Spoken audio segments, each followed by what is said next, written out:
C'est l'heure du journal télévisé de la mi-journée. Bonjour à tous et bienvenue. Voici les titres. Élections législatives 2021 en Côte d'Ivoire, le Rassemblement des oufouettistes pour la démocratie et la paix, le RHDP, largement en tête selon les résultats provisoires publiés par la Commission électorale indépendante, la CEI. Le coronavirus en Côte d'Ivoire, plus de 3000 nouveaux cas enregistrés dans le pays pour la période allant du 22 février au 7 mars dernier. Les autorités sanitaires appellent depuis hier, lors d'un point de presse, les populations à se faire vacciner et à respecter les gestes barrières. Enfin, le prix Mo Ibrahim 2020 pour une gouvernance exceptionnelle en Afrique, attribué hier au président sortant du Niger, Mahamadou Issoufou. En Côte d'Ivoire, donc, le Rassemblement des oufouettistes pour la démocratie et la paix, le RHDP en tête des législatives 2021. Les résultats sont publiés par la Commission électorale indépendante. Elle est au micro de Victorien Angoua.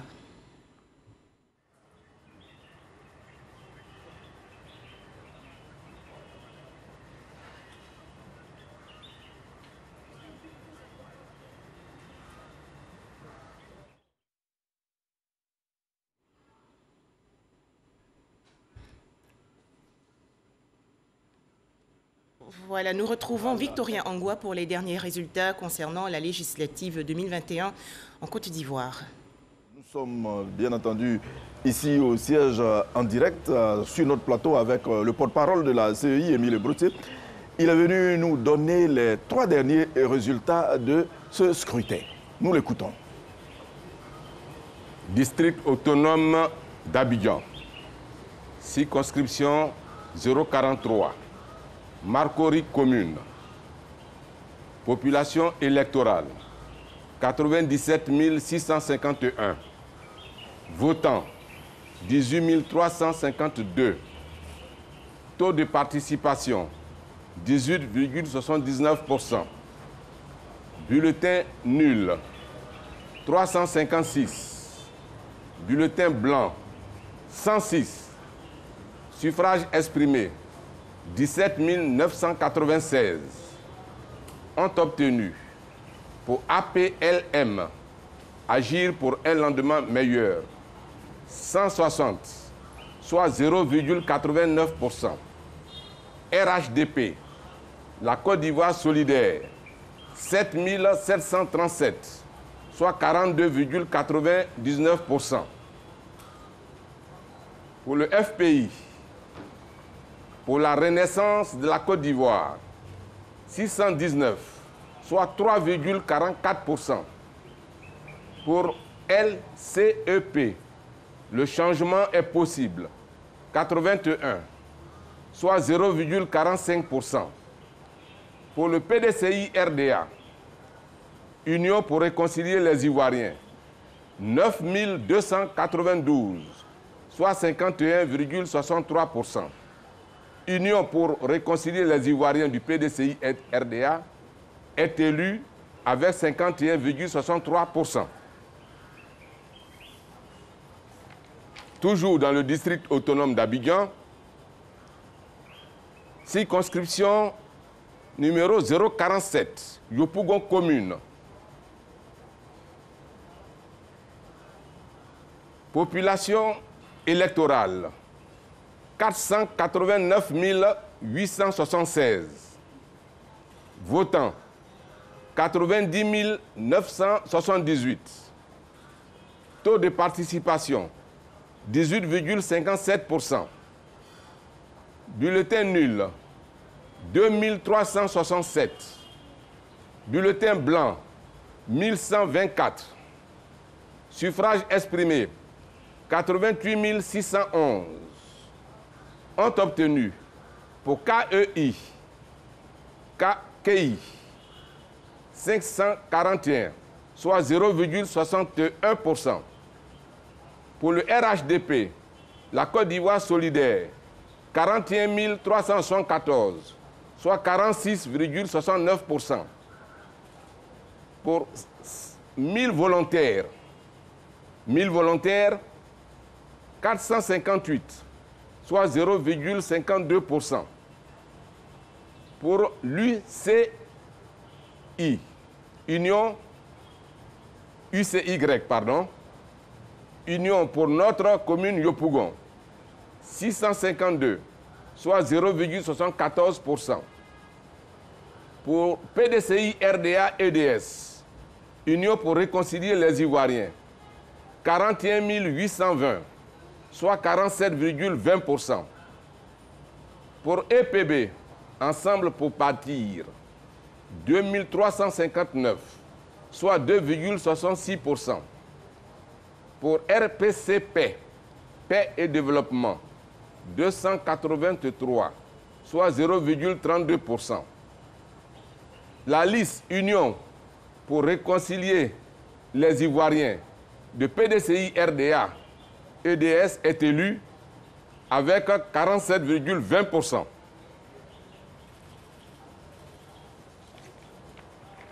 Enfin, circonscription, toujours dans le district autonome d'Abidjan, circonscription numéro 045, Port-Boué commune. Population électorale, 134 265. Votants, 31 390. Taux de participation, 23,38%. Bulletin nul, 784. Bulletin blanc, 265. Suffrage exprimé, 30 606. Ont obtenu pour RPB, Renaissance de Port-Boué, 197, soit 0,64%. BPB, Bâti Port-Boué, 250, soit 0,82%. RPCP, Paix, Fraternité, Justice, 129, soit 0,42%. NEPB, Nouvelle Espérance pour Port-Boué, 245, soit 0,80%. Réel CI, Réseau des électeurs libres, 86, soit 0,28%. Solidarité Action Progrès, qui cautionne et qui parraine la liste Solidarité Action Progrès, 87, soit 0,28%. UN, Vision Nouvelle, 289, soit 0,94%. CING, Côte d'Ivoire Nouvelle Génération, 83, soit 0,27%. NVPS, Nouvelle Vision de Port-Boué, 64, soit 0,21%. FPI, pour la Renaissance de la Côte d'Ivoire, 224, soit 0,73%. RHDP, la Côte d'Ivoire solidaire, la Côte d'Ivoire solidaire, 13 698, soit 44,76%. PDCI RDA, Union pour réconcilier les Ivoiriens, 14 959, soit 48,88%. CDI, 30, soit 0,10%. Est élu Union pour réconcilier les Ivoiriens du PDCI RDA avec 48,88%. Alors, monsieur le porte-parole, nous sommes à la fin de la proclamation des résultats provisoires. Qu'est-ce qui va se passer maintenant? Tout à l'heure, monsieur le président Koulibaly Kubier Ibrahim sera sur votre plateau pour vous donner la décision relativement aux résultats provisoires du scrutin du 6 mars concernant les élections législatives. Merci bien, chers téléspectateurs. Tout à l'heure, après certainement le journal, nous allons recevoir le président de la CEI qui va faire le point global et, comme le porte-parole l'a dit, présenter la décision de ces législatives du 6 mars 2021. À tout à l'heure. Voilà les résultats provisoires des législatives du 6 mars dernier. Le rassemblement des oufouettistes pour la démocratie et la paix en pôle position. Les explications de Alexis Ouedraogo. Circonscription 046, Trècheville commune. Depuis samedi soir, la commission électorale indépendante dévoile les résultats provisoires des législatives. La liste est connue. Un scrutin qui, pour la première fois depuis 10 ans, a réuni les principaux acteurs de la scène politique ivoirienne.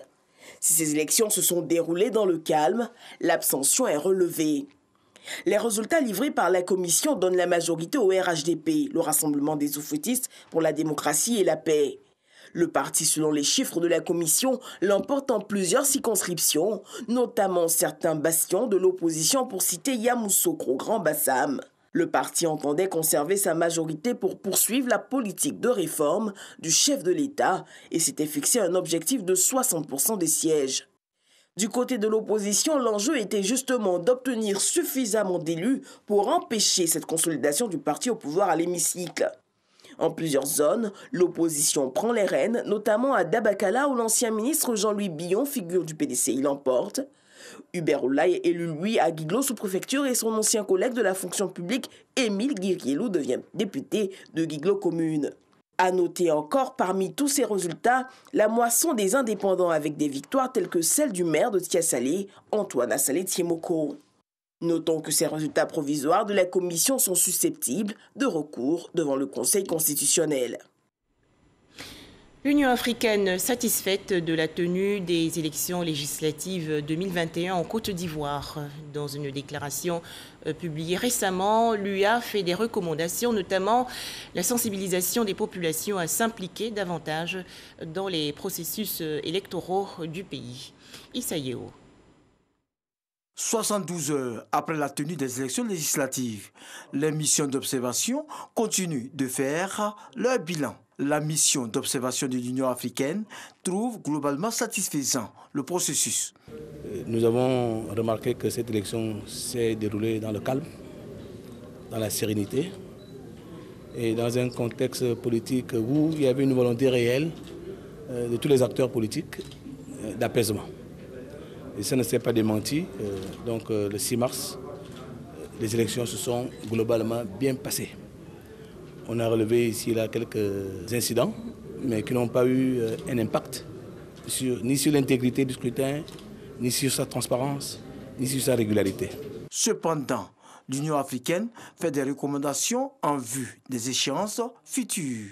En ce qui concerne l'implication des citoyens aux élections. Donc, il faut les inviter un peu plus à aller aux élections et à aller voter, c'est un devoir civique.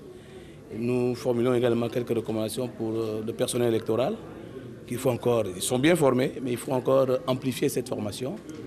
Et nous souhaitons également que la République de Côte d'Ivoire consolide cette volonté de pacification, de démocratie. La mission de l'Union africaine a surtout félicité l'ensemble de la classe politique ivoirienne pour avoir favorisé un climat de paix pendant ces élections législatives. Poursuivons ce journal avec un tout autre sujet et direction l'aéroport international Félix Houphouët-Boigny de la commune de Port-Bouët. 62 cas de fraude documentaire ont été relevés récemment par le bureau chargé de traquer les faux documents de voyage, dont les passeports, titres de séjour et autres visas. Les précisions de Didier Nguessan. Aéroport international Félix Houphouët-Boigny d'Abidjan. Un bureau des fraudes documentaires et à l'identité y est ouvert depuis 2020. Rattaché à la direction de la surveillance du territoire DST, le bureau donne des résultats probants avec 62 cas de fraude identifiés, dont 33 sur des documents et 29 sur l'identité. Le bureau des fraudes est le fruit de la coopération entre la Côte d'Ivoire et la France. Les deux parties inaugurent les locaux. Et démontre la synergie de nos préoccupations et de nos actions pour lutter contre la fraude documentaire et par-delà l'immigration irrégulière, la traite des êtres humains, voire la lutte contre le terrorisme. Le bureau de la fraude documentaire a su également faire preuve d'adaptabilité dans le cadre de la crise sanitaire en luttant contre la falsification de faux tests Covid présentés par des passagers peu scrupuleux. Équipé entre autres de matériel informatique et de détection de pointe, le bureau est à la pointe de la détection de faux documents. C'est un apport inestimable à la sécurité de la Côte d'Ivoire et du monde entier. Il nous permettra de détecter plus efficacement les fraudeurs et de démanteler les réseaux de passeurs, de rabatteurs, de criminels, de terroristes et d'arnaqueurs qui agissent en amont. Je vous engage à faire preuve de professionnalisme et de probité afin de vous dresser comme le dernier rempart contre l'immigration clandestine à travers ce bureau. Selon le chef du bureau, Koné Dessongui, 4 types d'infractions sont les plus courantes: la contrefaçon, la falsification, l'usurpation et l'obtention indue de documents. L'ambassadeur de la France en Côte d'Ivoire a remis au ministre Vagondo Diomandé un véhicule pour la mobilité des agents du bureau. La société des transports abidjanais, la Sotra, s'installe à Bouaké, deuxième ville du pays, située dans la région centre. Les populations de Bouaké saluent le projet de desserte de la ville par les bus de la Sotra. Elles sont au micro de Kader Sogodogo. Le problème du transport urbain se pose avec acuité dans de nombreux pays.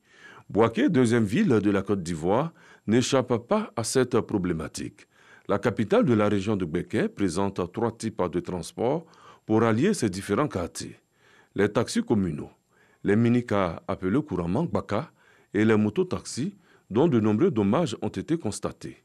Entre l'insuffisance des taxis, la rareté des Gbaka et le danger permanent que constituent les mototaxis, Bouaké peine à transporter ses populations. Ici à Dar es Salaam, et pour venir là c'est dit, pour partir aussi c'est dit. Le transport est très cher. Si la Sotra vient, on sera très heureux de venir à l'école parce que ça nous encourage plus, ça nous motive. On fera beaucoup d'économies. Avec l'arrivée du bus Sotra, c'est une aubaine pour nous parce que bon, le déplacement du quartier jusqu'à l'école ici, vraiment c'est très difficile. Donc par moment c'est avec les motos, alors que bon, les engins à 2 roues là, vraiment moi, j'aime pas trop aimer. Donc avec l'arrivée de Sotra, je pense que vraiment ça va nous aider beaucoup, nous les étudiants. J'ai fait Bogota ici, bon, ça ne m'empêche pas de voir la Sotra parce que la Sotra a facilité le déplacement des personnes massives. Avec la moto, c'est un peu difficile aussi. Mais je pense qu'avec la Sotra, ça sera encore plus rapide. Voilà, parce qu'il peut prendre la quantité des étudiants, envoyer en 10 à 5 minutes au campus. Voilà, donc à la Sotra, on souhaite bienvenue à la Sotra à Bouaké. Un dossier sensible qui n'échappe pas au gouvernement. D'ailleurs, en Conseil des ministres, la décision a été prise de rendre les autobus disponibles dans la ville à travers la société des transports abidjanais Sotra. Un ambitieux projet de 2 milliards de francs CFA qui verra au total 73 autobus sillonner les différentes artères de la ville et ses périphéries pour le transport des Bouakois. Des modalités du déploiement de la Sotra ont été arrêtées. Nous sommes passés ici en janvier pour faire des études, voir les tracés. Nous sommes passés encore une deuxième fois pour affiner ces études. Aujourd'hui, nous sommes à Bouaké pour une situation en réel. Nous avons envoyé des autobus, les itinéraires que nous avons identifiés, nous avons fait passer les autobus là-dessus et voir les points de retournement que nous avons retenus pour voir si ce serait facile aux bus de faire des demi-tours et de créer des terminus. C'est ce que nous avons fait aujourd'hui en situation réelle avec des autobus, en tenant compte de leur gabarit. Je peux dire aujourd'hui que les conditions sont réunies pour qu'on puisse ouvrir le réseau à Bouaké. La Sotra à Bouaké, si elle améliore le transport de population, représente également une aubaine en termes de création d'emplois. Les autorités locales d'ailleurs se frottent déjà les mains. Je voudrais, au nom des populations de Bouaké, remercier d'abord Monsieur le ministre des Transports pour cette belle initiative et remercier bien sûr la Sotra pour la concrétisation de ce beau projet. La Sotra à Bouaké, c'est un vœu cher au gouvernement qui se réalise. Cela fait plus de 40 ans que le déploiement de la Sotra avait été annoncé à Bouaké. Je suis très heureux parce que tout ceci va contribuer premièrement à améliorer la mobilité et la circulation à Bouaké, à améliorer la sécurité routière à Bouaké, à créer des emplois à Bouaké, mais également à réduire le coût de la vie pour les populations. Le projet d'implantation de la Sotra à Bouaké concerne d'abord 8 lignes, de l'est à l'ouest, du sud au nord, pour 110 km au total. Le déploiement de la Sotra à Bouaké est prévu pour septembre 2021. Ce n'est pas tout. Dans le cadre de l'amélioration du transport collectif à Bouaké, 100 taxis neufs sont annoncés par le ministre des Transports pour être mis à la disposition des transporteurs afin de faciliter la fluidité routière dans la commune. La lutte contre le coronavirus se poursuit et pour venir à bout de cette maladie, respectons tous les gestes barrières.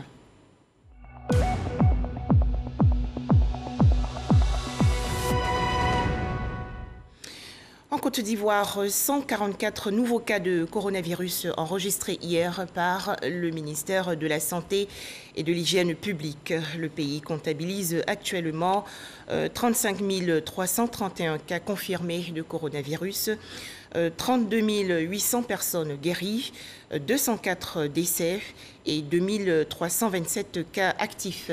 Le ministère de la Santé et de l'Hygiène publique invite les populations à se faire vacciner gratuitement. Le ministère de la Santé et de l'Hygiène publique qui a organisé hier dans le district d'Abidjan un point de presse a noté pour la période allant du 22 février au 7 mars dernier 3166 nouveaux cas de coronavirus. Les autorités sanitaires appellent les populations à intensifier les gestes barrières. Laure Goretti et Sephora Zegui. Pour la période du 22 février au dimanche 7 mars, le ministère de la Santé et de l'Hygiène publique note une augmentation significative du nombre de nouveaux cas. La Côte d'Ivoire enregistrait, relativement à la pandémie à coronavirus, 3166 nouveaux cas de Covid-19 sur 37 471 tests analysés, soit 8,44% de l'échantillon.